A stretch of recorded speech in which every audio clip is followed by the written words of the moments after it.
Welcome you to Porch Talk. This is your host, Alan, and we're going out to Ohio. This is via Skype. I have Ty and Eli here with me. They are getting ready to launch their podcast on conspiracy theory. They want you to look into the void and see what's real. They want to drag you out of the darkness. And they say, don't look too deep into the void because if you do, the void will be looking right back at you. So, Ty and Eli, what is going on around here? What's up, man? How's it going? Thanks for having us on, Alan. So tell us a little bit about like what you want to do with the podcast. Okay, so the name is going to be Illuminate the Void. We wanted something that would kind of reflect both the rabbit hole, nature of it, what we want to explore, conspiracies, far-reaching, um, you know, ideas and conspiracies. Essentially, and what we want to do with it, which is illuminate it, go into every nook and cranny, kind of decipher between what is, um, Fact and bad fiction. information, good information, and we're really excited. It's something that we're really interested in. The main topics are going to be conspiracies. We are going to probably dip into some music as well, and just anything else that we find fascinating. I think there could probably be a little bit of true crime in there too. Look out now, The, because that's a hot topic for podcasting. yeah. So, there's definitely a need to differentiate and not be just another true crime podcast because just trying to do that, there's what we gotta have something that not everyone else has, and that's what we're going for.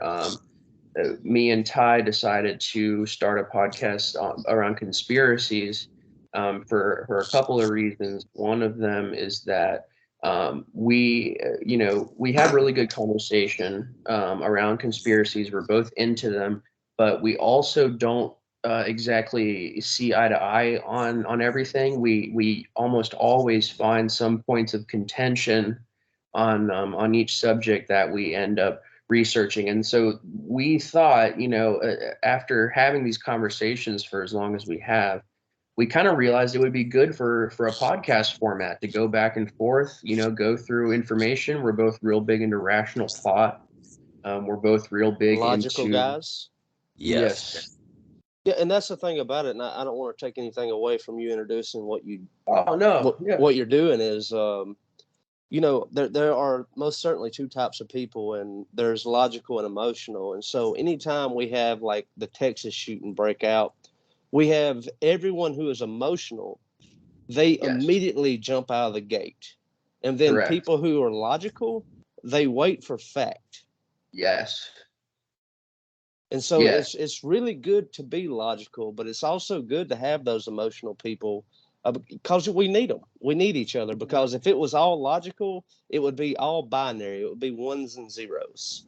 Right, exactly. And if you completely strip it down to where there's no human emotion involved, who are you gonna, who are you gonna, get to? Who are you gonna have take you seriously? Because everyone has that emotional part to them, but our thought is that I mean, it's exactly what you said. When something like the Texas shooting happens or any of the other dozens of shootings that have gone on in the past 20 years, the media is essentially given the outline for how to report it, how to spin it, and it And seems like the majority of people run with that, yeah, and that's a big thing for me with this podcast is I see with mainstream media, they will skim just the top layer of information. Whereas me and Eli, we want to go to the bottom. We want to get everything. Yeah, Yeah. absolutely. And I'll tell you this is, when I started Porch Talk, I had left Mobile, which is on the south side of the state of Alabama, and I moved back to my hometown. And I was having these conversations on the porch with my friends, and this was when I wanted music I wanted to talk about the news. I wanted to talk about things that are cultural. Kind of same story with y'all, but I was just seeing a big problem with the way that media and news was being presented, and it wasn't being represented honestly. Yeah. They weren't giving you everything. They were just giving you a narrative. It was almost like the news became an opinion piece of not giving you the news, but telling you how to think. Yes. Yeah. I think a good example that kind of distills down what my and Ty's kind of shared notion of what information gathering should look like is that I remember when the shooting happened in New Zealand at the mosque, and I forget exactly how many people lost their lives. I know it was over 50. But there were two aspects of that I wanted to touch on, to demonstrate how I think. The first one was that I intentionally, and this might be controversial, both of these, but the first one is that I intentionally sought out the footage because it was a live streamed event, and I intentionally sought out the footage and I downloaded it because I'm very anti censorship. And I believe that if, the fact of the matter is, however horrific the event was, and of course it was, here is it's an unbiased look at the situation because the shooter filmed it while he was doing the shooting, so it can't be, I mean, it can be spun, but it can't exactly be made into a lie. What you see is kind of what you get. And since I believe that the news is really compromised, media is really compromised in as far as how they deliver truth to us, it was important to me to make sure that that video was saved because I knew that they were trying to censor it off the internet. And I understand that that might be hard for some people to swallow, but that for me was real big because once they take it away, once they censor that completely and remove it, they can say whatever they want about it, and you don't know if they're telling the truth or not. That's right. And That's right. the news and media have been exposed enough times to be liars that I feel it is very important to find the most accurate, unbiased, unemotional information that as I can, and from then kind of go on into the foray into the emotional logic and things like that.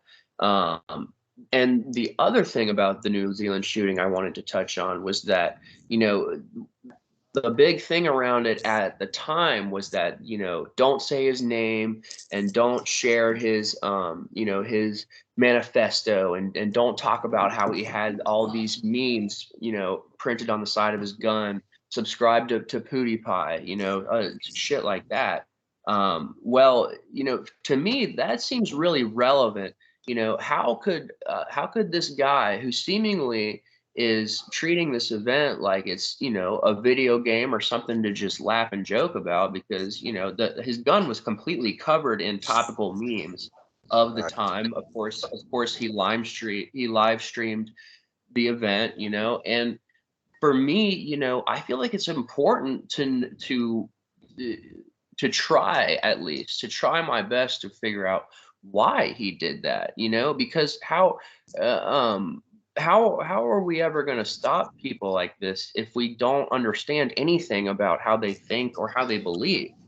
And so the fact that they have these manifestos that they tend to write, and I think it really does them a disservice because it really lays bare the machinations of their mind, and it usually boils down to, okay, they're just racist, or whatever. It usually is pretty simple, but without having that manifesto, without having that evidence, without seeing it for myself and evaluating it, how am I supposed to know?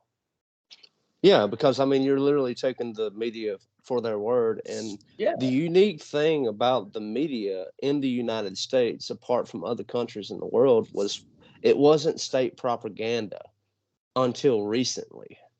Right. Right. And so, before we dig off any deeper, I want to do a little personal interviewing with y'all. How did y'all two meet? And like, I mean, what's going on around here? How'd y'all become boys? Um, I mean, Eli, do you care? I mean, No, man, go all ahead right. and yeah, just So, go ahead and full speed ahead. We didn't talk about this, but this is gonna be fun, man. So go ahead. are naked. We actually met in a treatment center for drug and alcohol addiction. Me and Eli are actually recovering heroin addicts. Um, we've met what 6, 7 months ago, Yeah, sick. around there. And immediately we just hit it off, man. We had so much in common. We were just on the same brain length. Like Hmm. we just clicked. Um, and it just went from there, and it built into a huge friendship. And yeah, there's so much in common. We get along so well, from music to conspiracies. We ain't afraid to hurt each other's feelings. I You mean, get, it's good. It's good to have a guy that'll bust your balls. I mean, that's the good thing about the guy community, right? yeah, I'm always giving them shit, I always am. Probably a little too much, but, you know, Yeah, Yeah, we're Ty and I are both from Cincinnati. We live a little bit about an hour north of Cincinnati right now, but we're both from the same relatively small area of Cincinnati. We didn't know each other, but we ran with all the same people, basically the drug abusing community. So we knew a lot of the same people, but somehow we never ended up meeting until we ended up in treatment back like around January or somewhere around there. And my experience growing up, I'm 26. He just turned 30 not too long ago. And my experience growing up was largely marked by a real frustration that I was seemingly unable to find like-minded people like myself who were more interested in really getting the objective truth than just confirming their predispositions or their predilections for what the truth should be or they want it to be. It seems like a large portion of people that I have met in my life, um, I mean, you've heard the phrase "don't confuse me with the facts." And it's kind of a cliche, but it's like, a lot of people really think like that. true. And a lot of people just they seek out media, designed to confirm what they already want to believe or what they already think is going on. Whereas I am someone who, and I'm not trying to put myself above anybody or anything like that. I'm just simply outlining the difference between my thought process and others, which is that, even if the truth hurts my feelings, essentially, I want to know the truth. What's the point of feeling good or feeling secure in a truth if it's a lie, so I'm a truth seeker above all else, and I found that rare in other people I've ran across, particularly people in their 20s like me.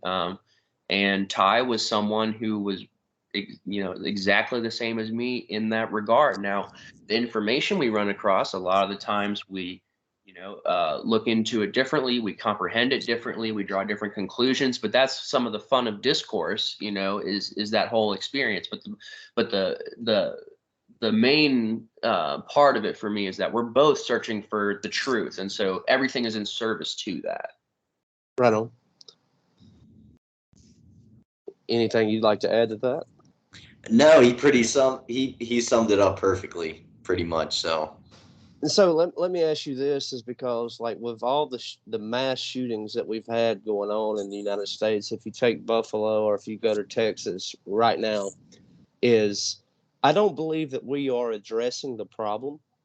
Is I believe it's not a gun problem, it's a cultural problem. Yeah, It's a home problem. I don't think we have fathers in the home anymore.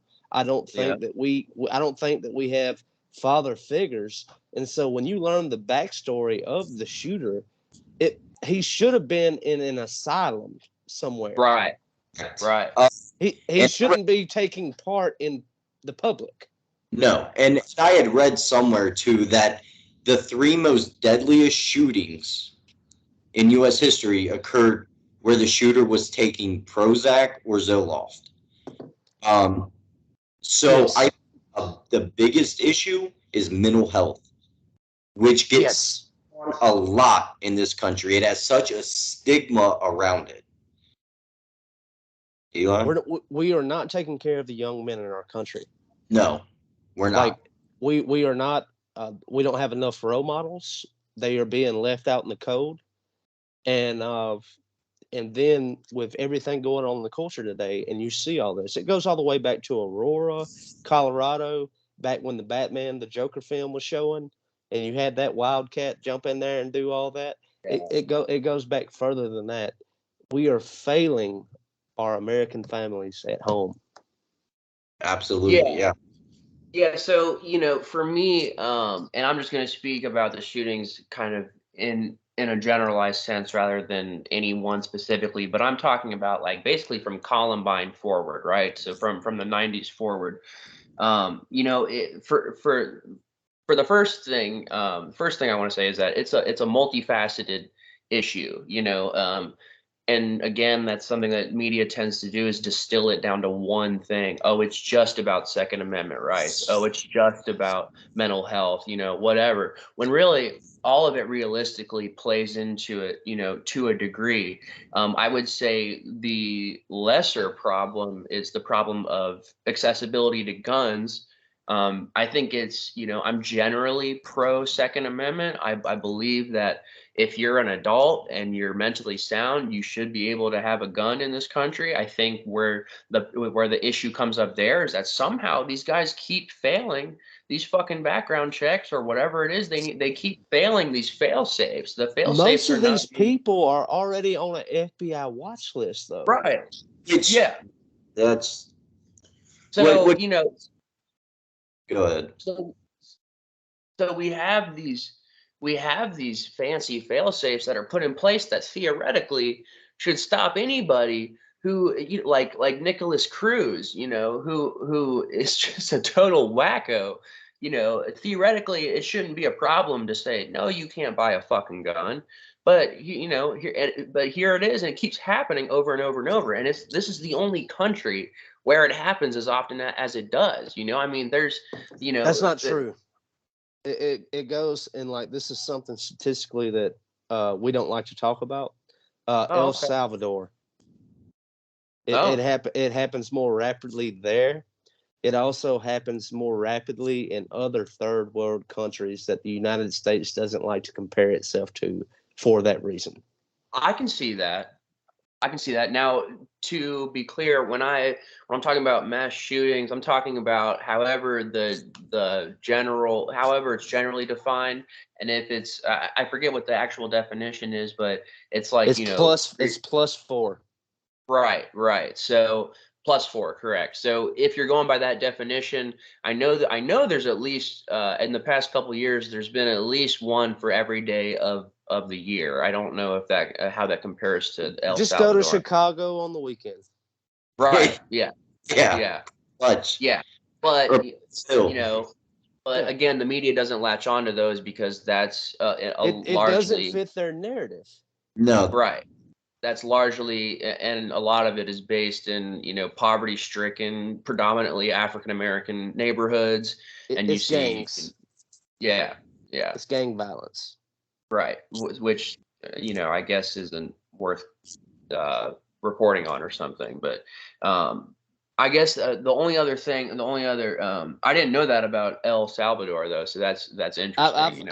I've been there twice, and I stayed in the capital in San Salvador, and the hotel we were staying in used to be a brothel, and I Mhm. remember just sitting outside on the patio smoking a cigar with some friends of mine, and in the distance there was violence, Yeah. and we were there for 4 days, and every night it persisted. And so, I Mhm. mean, like, I don't know if it's still true, but San Salvador, El Salvador used to be the murder capital of the world. I haven't looked at Right. the numbers lately, but the trend doesn't change. Right. No. I mean, that whole Central America, El Salvador, Guatemala, Mexico, that's all very cartel heavy. Sure. Very. cartel heavy. So I think that a lot of the shootings will be contributed to cartel related business. And one of the biggest conspiracies, I believe, is that the cartels were put into power by the CIA to traffic drugs and weapons. Well, I mean, look at the fentanyl crisis we have right now. Exactly. Oh, And don't get me started on that. That has killed so many people. I come from a very small town in Kennedy. Our little community is suffering, and I'm in a bigger town now. I'm in Columbus, Mississippi, and I live and work in Starkville, Mississippi, and it's there. It is heavily impacting the community, and it disparages rural areas in the South. It used to be Yeah. meth. Now it's Yeah. fentanyl, and now Right. they're lacing even marijuana with fentanyl.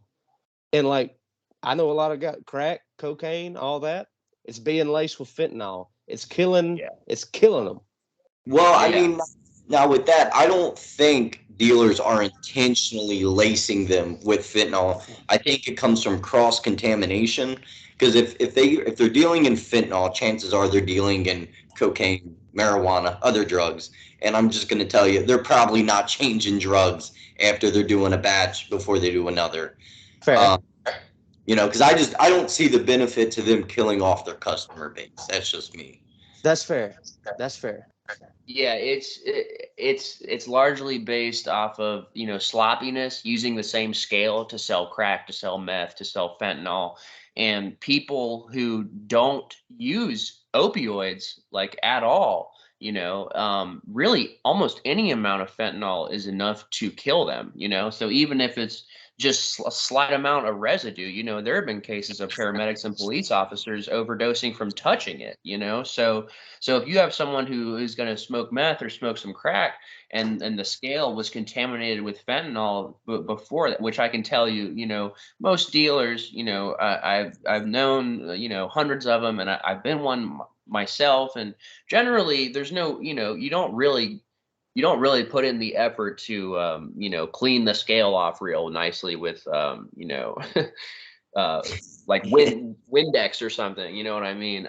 Yeah. Uh, and it's like, I don't know, man, but I mean, fentanyl is just wild, because even in opioid heavy users, opioid tolerant users like myself, I've been using opioids for over 10 years.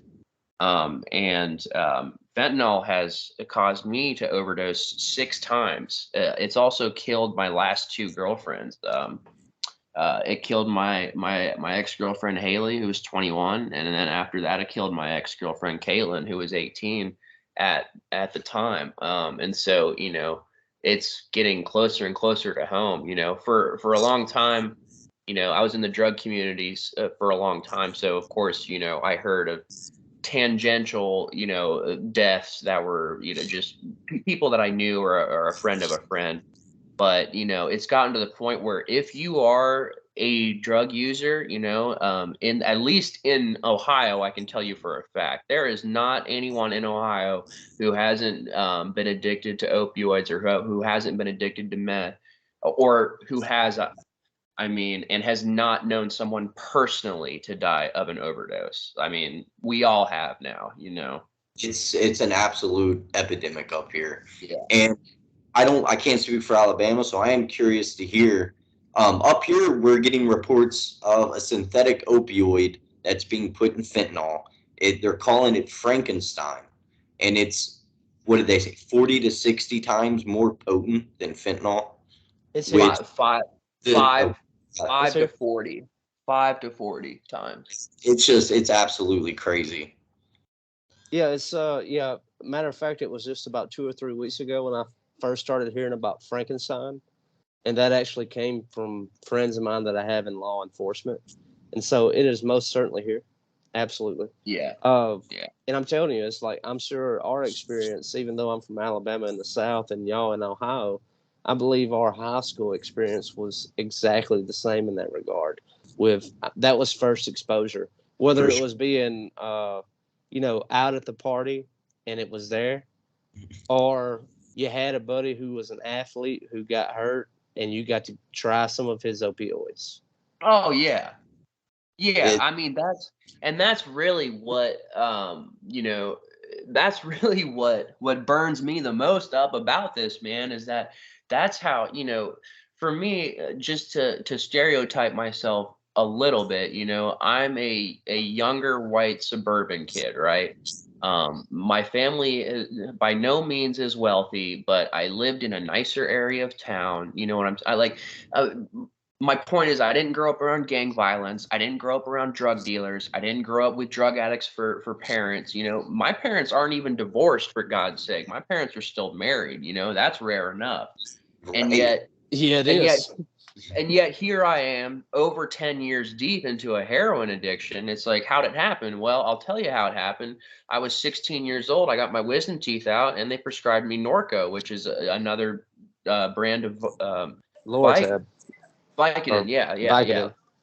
Lortab, same thing. But you know, and um, it's like access to those pharmaceutical opioids that they, you know, the first Purdue and the Sackler family just pushed them like crazy. And, you know, starting in the 90s, they just told everyone, they told the doctors that it's not addictive. This Oxycontin stuff, this insanely powerful opioid is non-addictive, right? So the doctors they give kickbacks to the doctors for prescribing them, you know, and obviously there's whole documentaries on that you can go look up to confirm all this. But so they get an entire generation essentially hooked on Oxycontin, and then by the time I was growing up, which I'm talking around the early 2010s, 2010, 2011, 2012, at that point they're still kind of giving opioids out like candy. And so just for a simple wisdom tooth extraction, you know, I got something like 30 Norco, which is, you know, we're not at all, you know, called for. And so my exposure to that sent me obviously on this journey where now I'm at the point where I've lost girlfriends from fentanyl overdoses. I've overdosed on fentanyl 6 times. I've gotten felonies. I've done time in, you know, all countless times I've been to jail, you know, and so, but my point is like, they started out a whole generation of us on this, right? Where we felt the after effects of what Purdue and the Sacker family did, which was get a whole bunch of people hooked on these things, right? Completely lie through their teeth, you know. And this is a respected pharmaceutical company, a respected billionaire family, lie through their teeth about what these things are going to do to you, and then the government decided to react by just cutting everything off. And then all of a sudden, China, you know, figured out, oh, there's a huge demand for opioids. The demand for opioids, contrary to what the U.S. government seems to think, does not dissipate if you take away pharmaceutical opioids. You know, there's still synthetic Well, ones, and, you know, so here's the um, thing, Eli, and this is the timeline that I always bring up to people. It's one of the theories that I almost 100% believe is that in the 90s, pushed pharmaceutical painkillers to anybody and everybody. You got a headache, here's Percocet, right?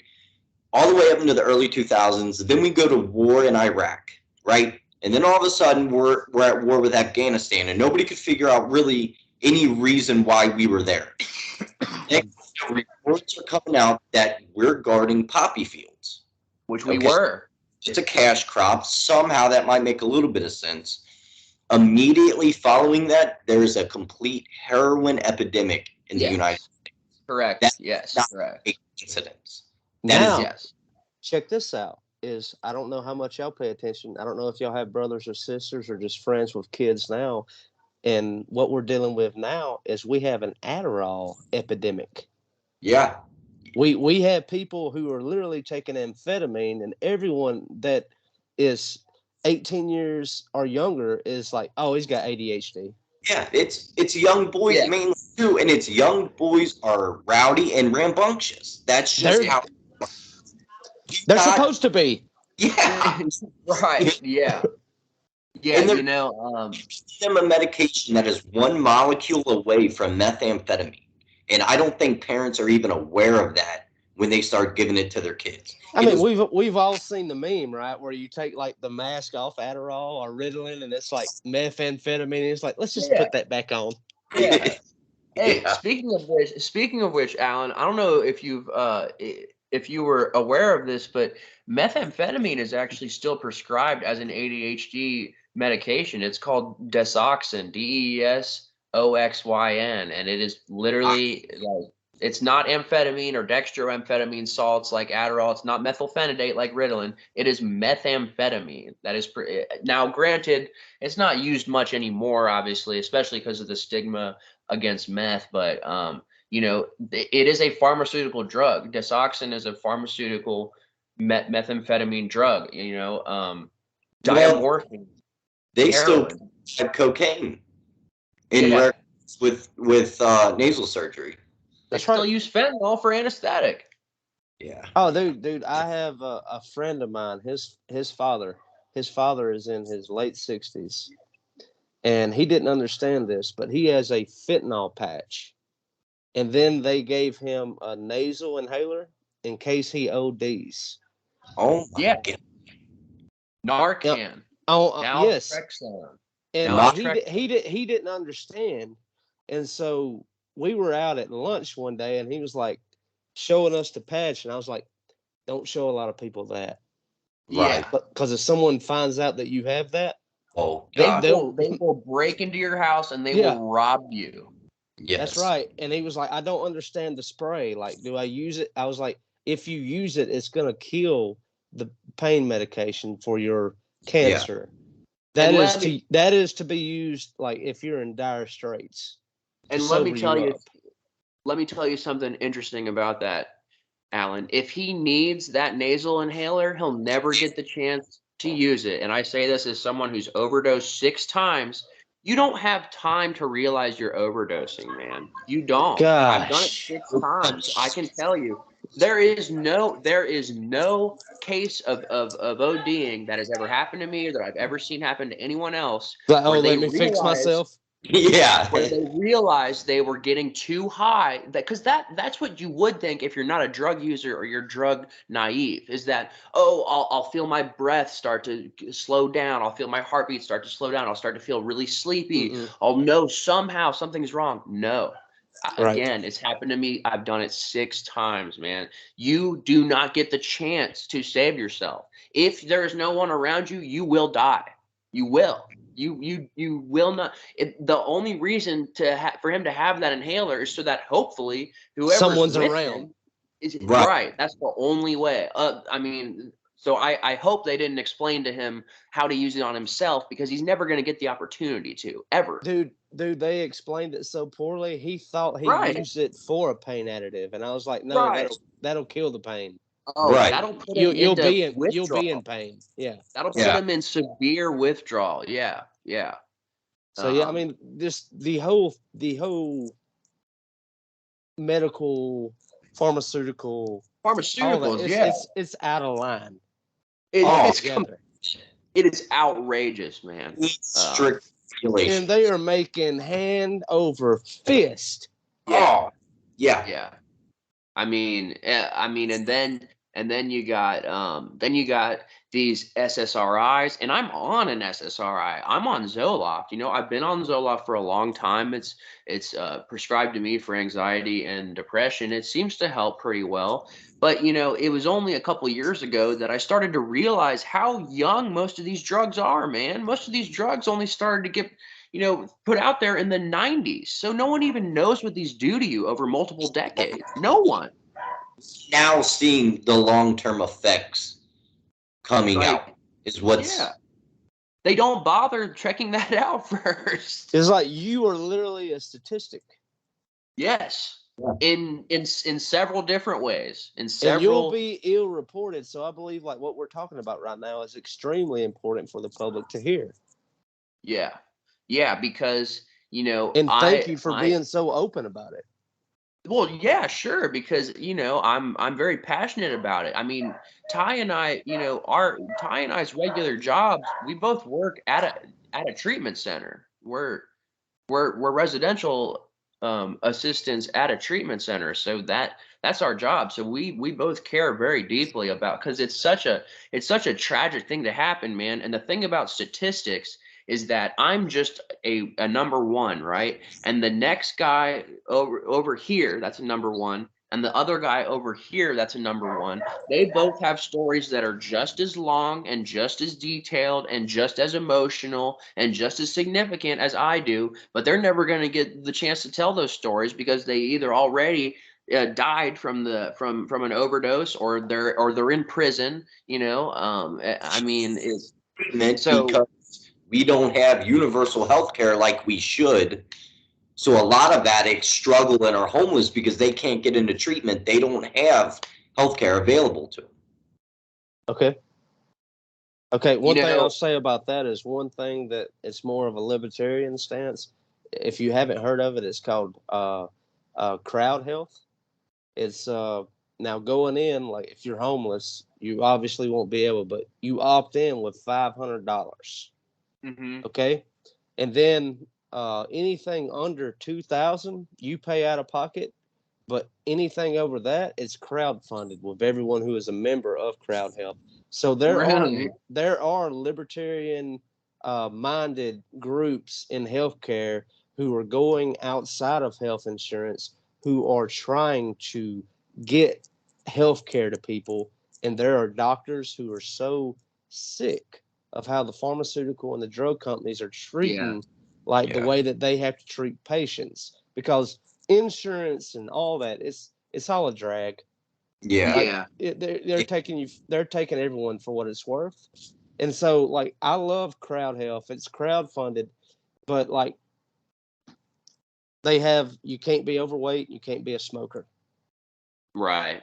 And then like $500 down and you pay monthly dues, and like they build up a big pot.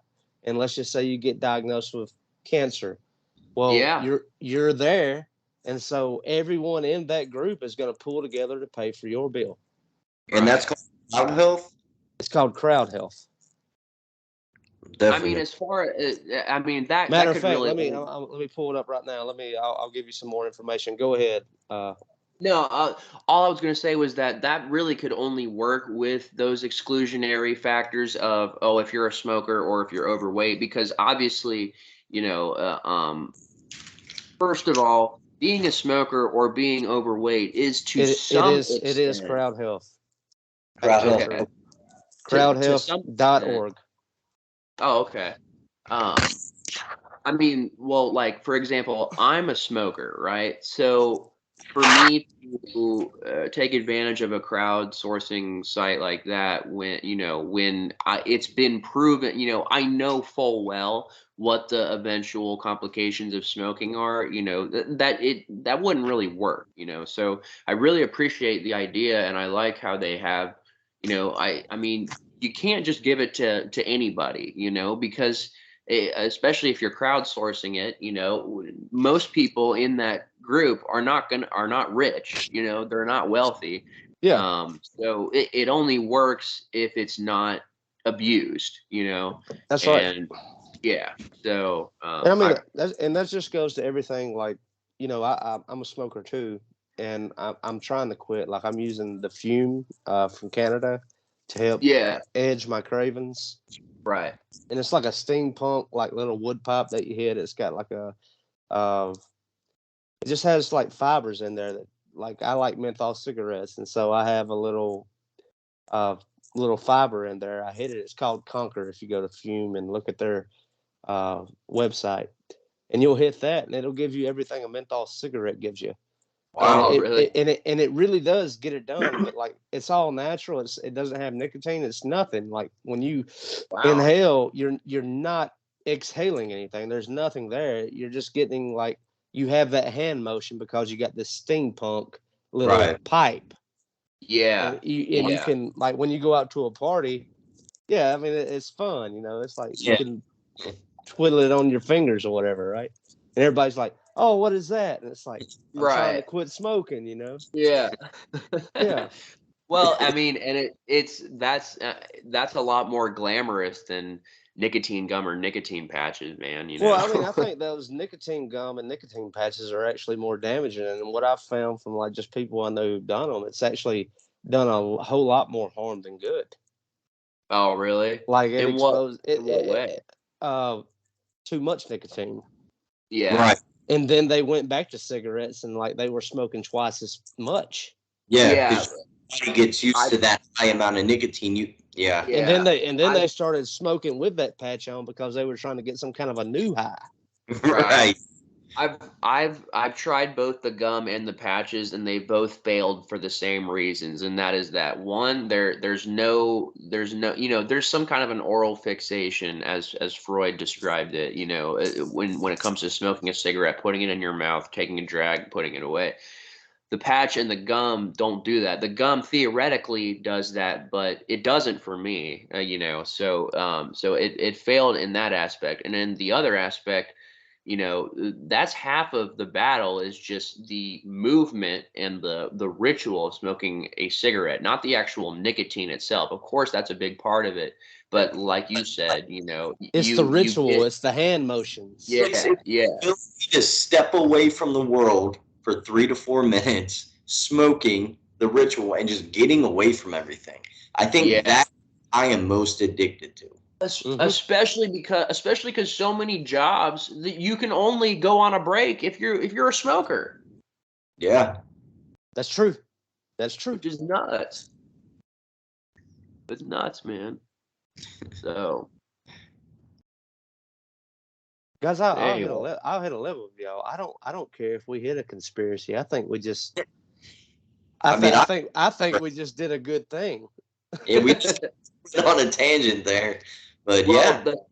the thing I really like about this is that, I think this is not that we don't have the capacity, obviously, to really do a deep dive on stuff, because we totally do, but I think this is kind of serves as a good introduction of sort of our dynamic, the way that we approach things, and and also just the assortment of topics that we might cover, because any and all of those are things that we're really informed on and that we would be liable to talk about. So I don't, I mean, my biggest hope for our podcast is, even if it's a small, like 5 or 6 people that listen to us, as long as they give us like new topics to research, I love learning new ideas, new things. I love researching and investigating, Mm-hmm.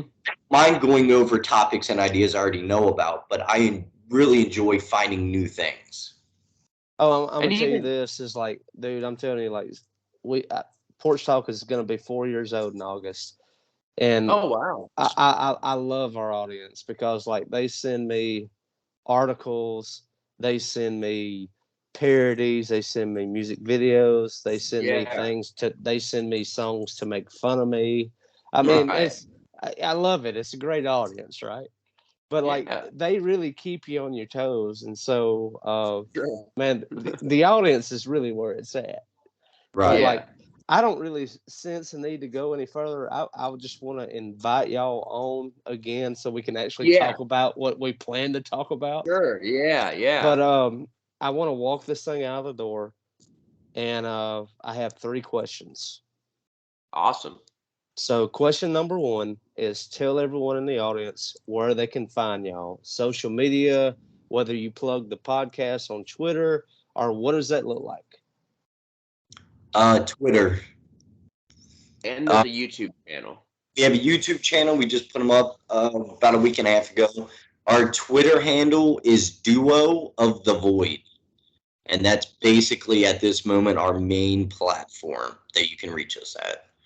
And that's how we found each other. Yeah, Yeah, and I'm going to be setting up a Facebook page hopefully this week when I find time. Right on. All right, question number 2 is what are the and we've kind of already covered it, but what are the expectations like as far as content? How much content are y'all going to put out? Is it going to be once a week, twice a week, once a month? What are y'all looking at?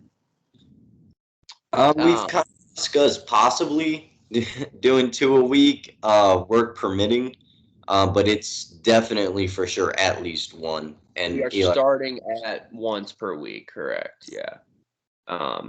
And that once per week, I would imagine anywhere between the hour to 2 hour mark, more likely right around the 90-minute mark.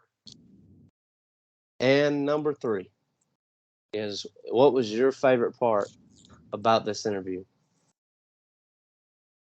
Go ahead, Ty.